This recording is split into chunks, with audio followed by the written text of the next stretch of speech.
Amen. So welcome everyone. Nice to have you. I understand. I'm hoping most of you went to last week, and we're here again. We're doing this for 6 weeks.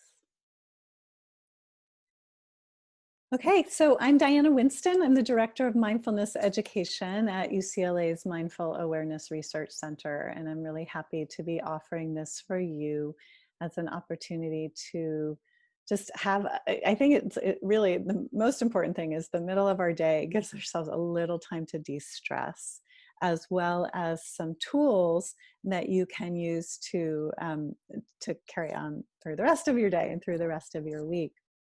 So my topic for today was something that I did speak about when I gave the talk a few weeks ago. And so you may have heard this, and so maybe it's a little review, but we can definitely hear it again because we hear it in different ways. But it's the question of how do we bring mindfulness to work with difficult emotions?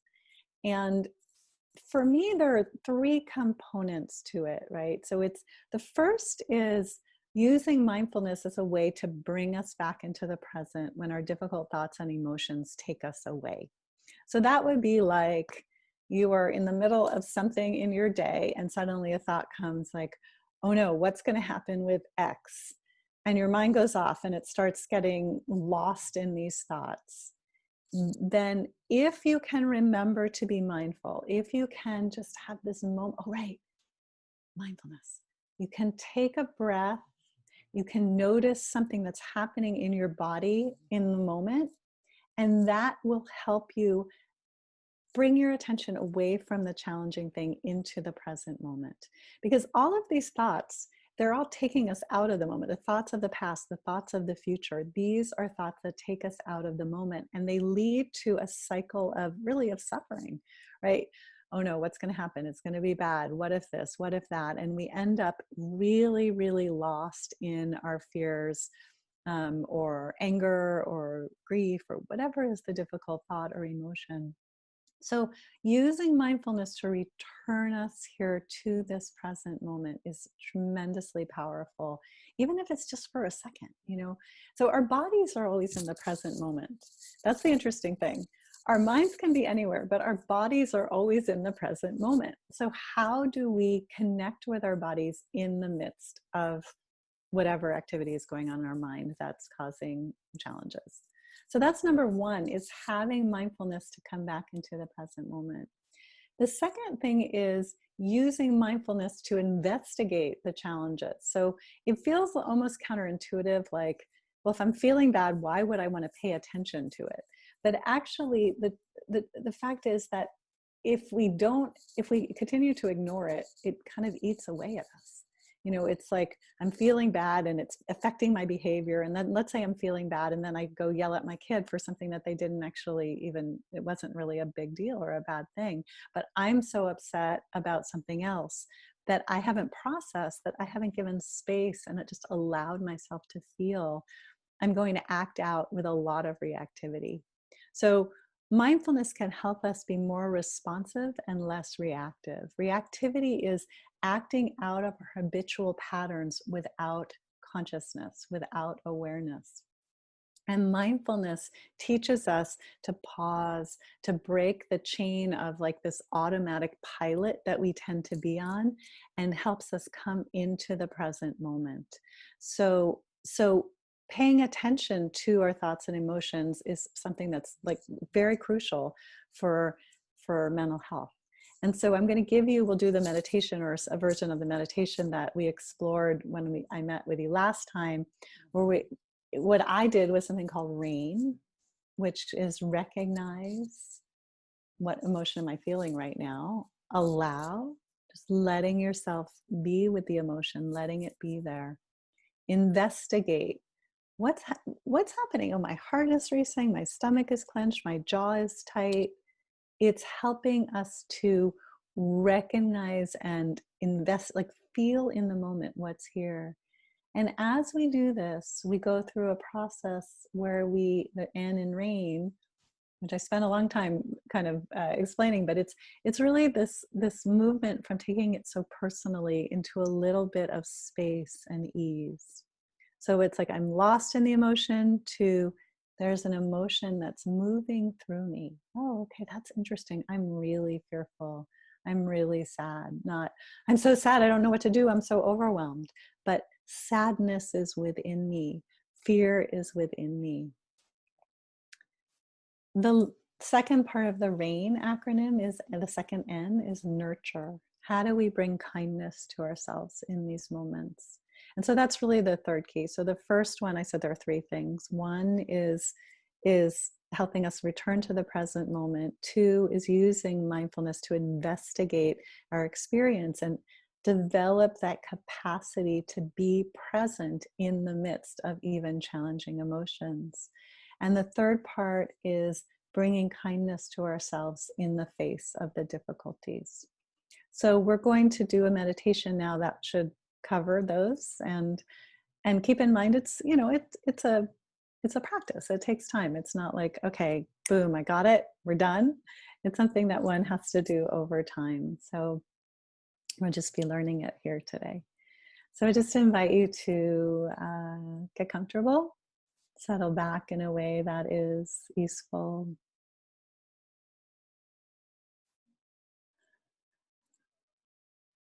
Feet on the floor, if that's possible. Back upright, but not too rigid or tight. Hands resting where they're comfortable. And your eyes can either be closed or with a downward gaze.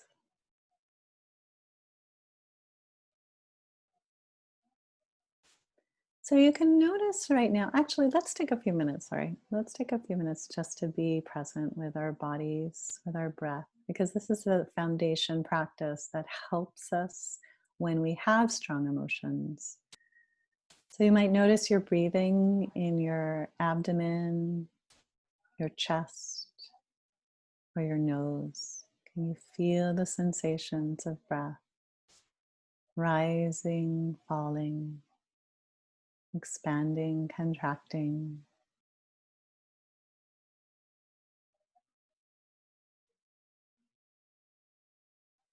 Just feeling your breath. You don't need to lengthen it or shorten it. Let it do whatever it's doing. In and out through your nose.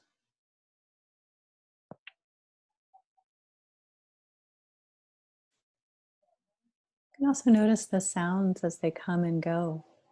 The sounds are coming and going.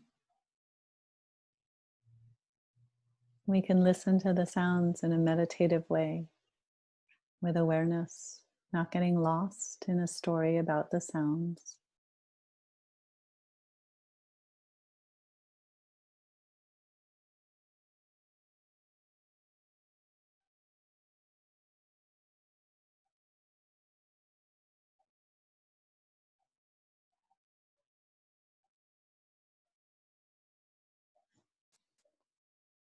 So just staying with your breath or staying with the listening. And when your attention wanders, which it will, everybody's attention tends to wander, just notice it. You can say a soft word like thinking, and then return that attention back to your main focus.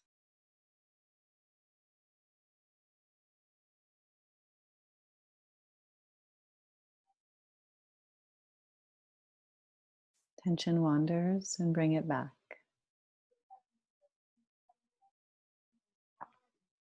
And this basic skill is so helpful for when we're lost in difficult thoughts, difficult emotions.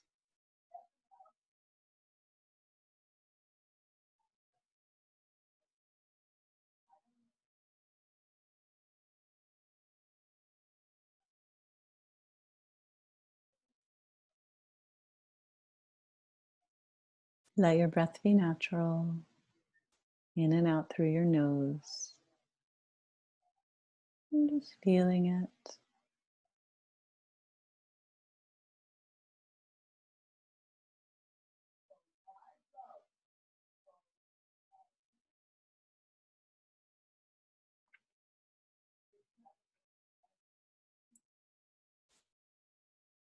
This basic practice we encourage you to try on a regular basis if you're drawn.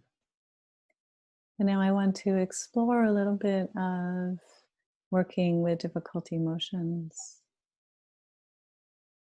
and thoughts.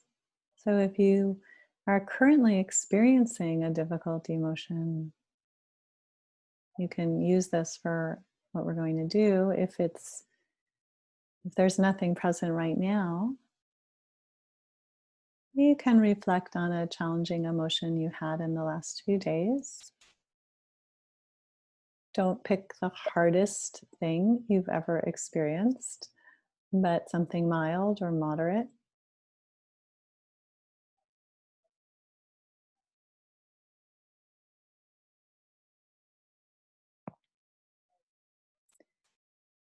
And you might bring this scenario to mind that is causing this challenge. What is it? Oh, and my child did this, or I'm very frustrated at work, or I'm really anxious about whatever's coming up in the world, or whatever it is. And now let's just notice some part of our body that feels at ease, like your hands or feet. Can bring your attention into a part of your body that feels at ease, or at least neutral, maybe even pleasant. Maybe there's tingling or vibration or warmth.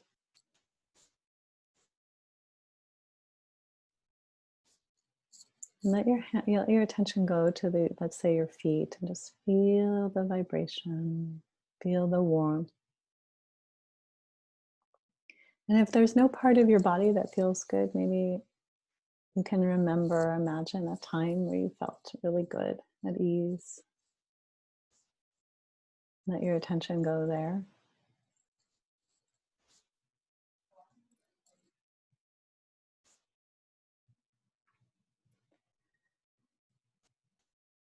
So now reminding yourself of the difficult situation and the difficult emotion or thought. Let's start with the R in rain. Can we recognize it? What is it? Fear, sadness, loss, loneliness, irritation. And just notice whatever it is. You don't have to be exact with the label, but close enough. And then let's come back to our hands or feet or wherever it's easy.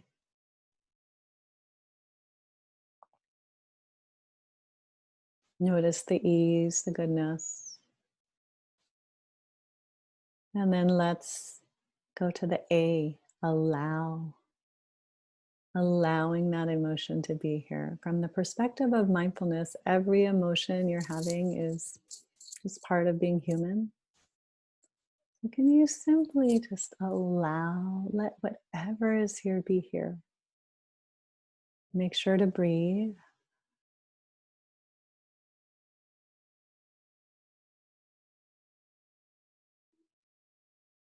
And just be soft, like softening. Okay, just let it be here. And if you're starting to have a feeling like I can't be with this emotion, notice what it is you're feeling, like rejection, fear, and actually keep working, but keep working with this new emotion. And let's go back to our hands or feet, finding that place of ease or that image, memory. Breathing.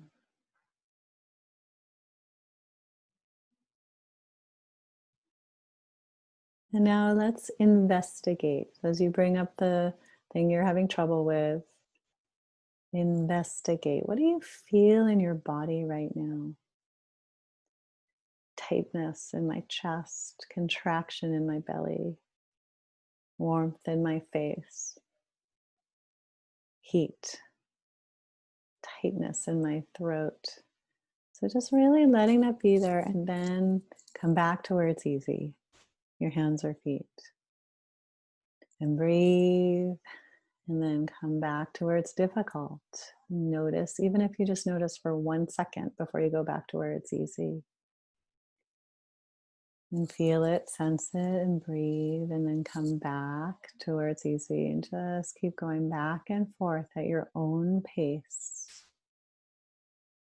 Soft if you can, allowing if you can. Whatever you're feeling, you are not the only one to feel this. It's totally allowable and understandable in these times. We're all struggling. And breathe. And let's go back to where it's easier for you, feeling your hands or feet. Resting there, letting your attention rest there.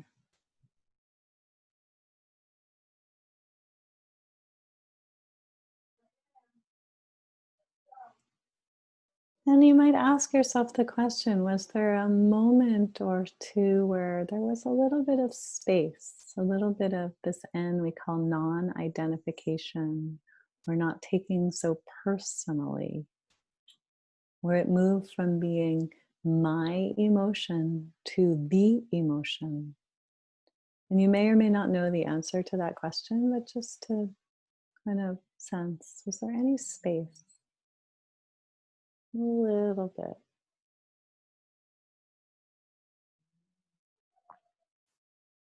And now let's do the second N, which is the nurture. Can you, in whatever way makes sense to you, can you bring some kindness to yourself?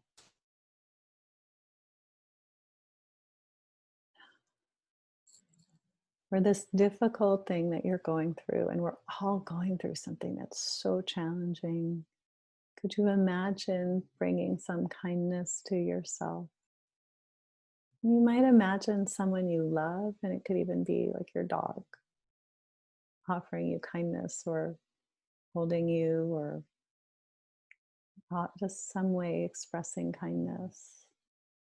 Sometimes when I'm having a hard time, I put my hand on my chest when I'm feeling a difficult emotion. And I just hold myself with some kindness. Imagine kindness radiating from my hand to my heart.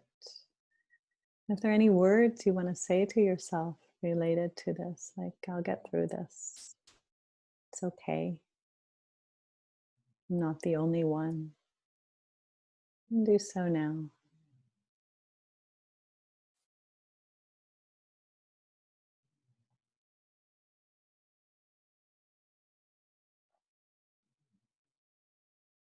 Breathing and sensing.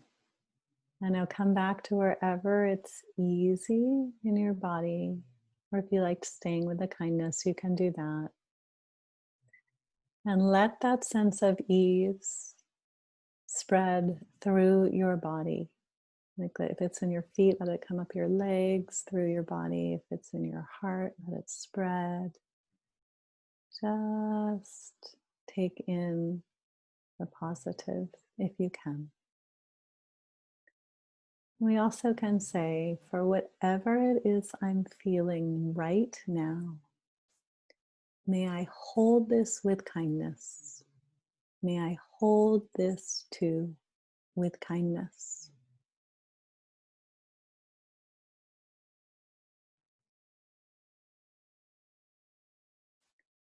Whenever you're ready, just feel your feet on the ground. And we can open our eyes or end the meditation.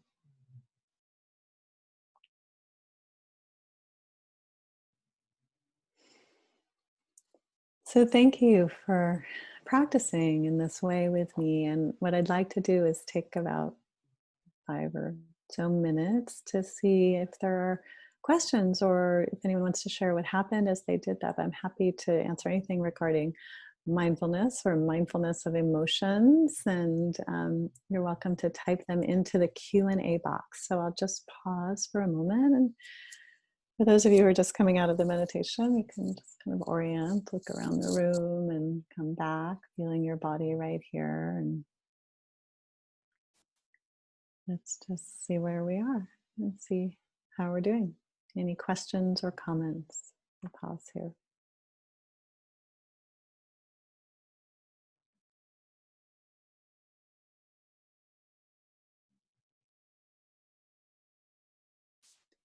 How do you stop your heart from racing during the meditation?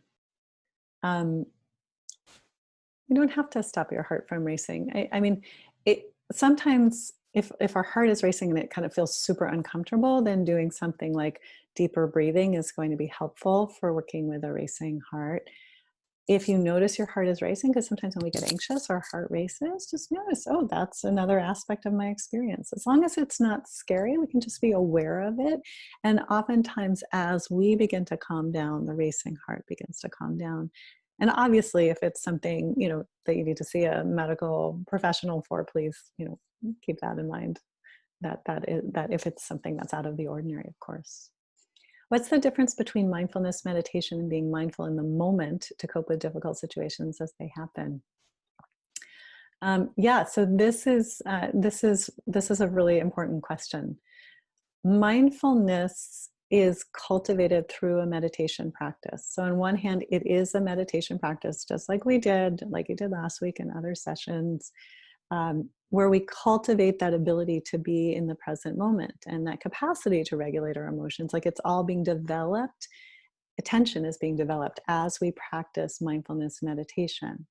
And mindfulness is a quality of attention that we can have at any moment. So once you begin to get it and you start to be able to practice with it, then have a practice of some sort, at least to understand the concept, then you can apply it in daily life in the midst of a difficult situation. For example, um, I woke up in the middle of the night with some anxious thoughts. And I could have meditated. That's one option. I could have started meditating, but what I did was I just brought my mindfulness to work with the anxious thought on the spot. And so I took a breath. I felt sort of my back against the bed. I took some more breaths. Deeper breathing was calming for me. And then I noticed that I was anxious. I could feel the anxiety in my body. I could feel my heart racing a little bit.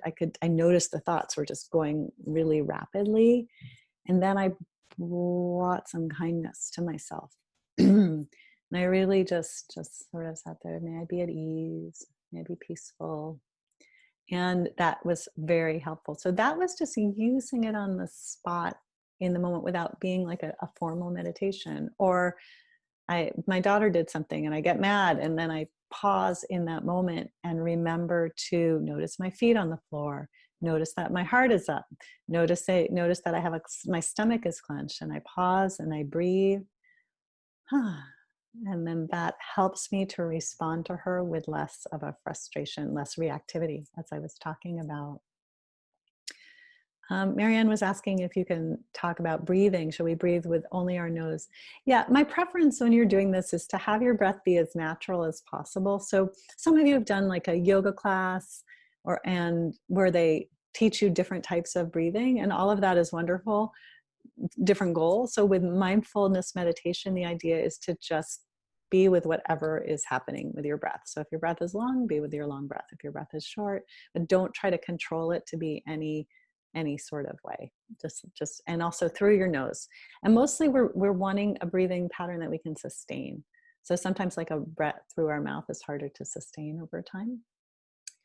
Rita asks, can you talk more about recognize and investigate, how they're different? Yeah, recognize is more of the like giving it a label, like, okay, sadness or fear, or so it's like taking our cognitive mind to really acknowledge what is present. There's a feeling of loneliness. You can also do a positive, like, oh, joy is here, or peace, or something. So that's the recognize. Investigate is when we're exploring the sensations in our body and our thoughts connected to it. So it's not, investigating doesn't mean thinking about why am I having this emotion? Like, oh, it must have been something that my parents did to me when I was a child. No, but it's more like, okay, what's happening right now? Oh, my heart is racing. My stomach is clenched. My jaw is tight. That's the investigation we're looking for. And that's different than, oh, there's fear here. Investigation, we might also notice there's lots of racing thoughts. Now that's interesting as well. Nick was asking, when I'm prompted to observe my breath, I invariably focus on it and end up changing my breath. It does not feel like I can simply observe it and follow it at the same time without changing the nature of it. You're not the only one, Nick. That happens with a lot of people. And so just to say that you might experiment with different anchors. So you can, maybe there's more controlling this if it's at your abdomen or chest or nose, but you can play with those and see if one of them, there's more of a relaxation element. You can also do sounds as your anchor, because sometimes when we start controlling our breath, we get tied up in knots around it. So the idea of okay, just paying attention to something that's not my breath. Another one would be the sensations in your hands or the sensations in your feet. And that can often those are great objects of attention, what we call meditation anchors. So those are things that you can try. Also try meditating lying down and see how that is with controlling the breath. Someone asked, breathing in and out of the nose. No, I just have people breathe in and out of the nose, like not in through the nose and out through the mouth, just our normal breathing. How often do you do this? It felt so good and to stop and do this during my workday. As much as you want is the answer. I recommend that people start their meditation practice with, say, 5 minutes a day, and that's a good way to get going. And then if you like more of it, do more. Do 2 5-minute sessions, do 10 minutes, do 20 minutes. But it's building up a new habit energy, and how we work that is it's very individual. But so as much as you feel drawn, and I think you all know that we have our meditations on the UCLA Mindful app, so you don't have to do it alone. You can listen to a 5-minute meditation on our app or on our website. Can yoga be weaved into the rain mindfulness practice? You can definitely do rain while you're doing yoga, because sometimes when we're doing a body-based practice, the emotions get pretty obvious. So then you could, in the midst of the yoga, bring mindfulness to whatever you're feeling and practice rain. Someone was asking about waking up in the middle of the night. Try to meditate through it. Do you recommend getting out of bed when this happens? Yeah, I mean, you have to try different things. So for some people, you try meditating and it really helps. And for some people, it doesn't seem like it's working. So getting out and doing something different. I mean, I know that a lot of the sleep hygiene stuff tells you that if you're really having really wide awake, you should get out of bed. Sometimes distraction, like a book, is helpful when you're having a difficult emotion. But I think just try multiple things and see what happens. And next week, we're going to do the kindness meditation. I'm going to go more deeply into that. And I find that to be one of the best meditations in the middle of the night. Nancy wrote, I found tears coming to my eyes as I focused on the difficult emotions. I feel calmer now. That's great, Nancy. Yeah, it's just, sometimes it feels like we're all holding so much right now, every single one of us. And so giving ourselves space and a little bit of kindness and attention is so important. And then oftentimes it's emotional, and just that we can be with that. And so I think those are, there's a couple more. Okay. When I said breathe through your nose, it made you anxious. Somebody got anxious breathing through their nose. So if that's not working for you, just find what is going to work for you. If it is the mouth, then go for it. Like we have to tailor it to our own experience. And if that made you anxious, you might also try the sound anchor or the hands. Okay, I think that I don't have time to go answer all of these questions. I'm going to type, here's the thing, we did this before a little bit in the longer meditation, and it was, we gave you a handout which had rain on it, and I'm going to ask if Christine, if you could resend that out, because it has the details of rain, since it's easy to forget. It has our UCLA Mindful app. It's just in all the app stores. It's UCLA Mindful. And RAIN, so you'll get the acronym all laid out with a little bit more explanation. And it's nice. So I think we need a little bit longer than 30 minutes. But I am going to have to end right now, and maybe we can consider extending it a little bit longer next time if we have more questions. If you have a question that didn't get answered and you're dying to know, you can ask me next week, and I'll answer a few in the very beginning when I first arrive. Okay? And thank you so much for being here, and I hope this is helpful, and happy to be a resource for all of you during this time. Thank you. Take care.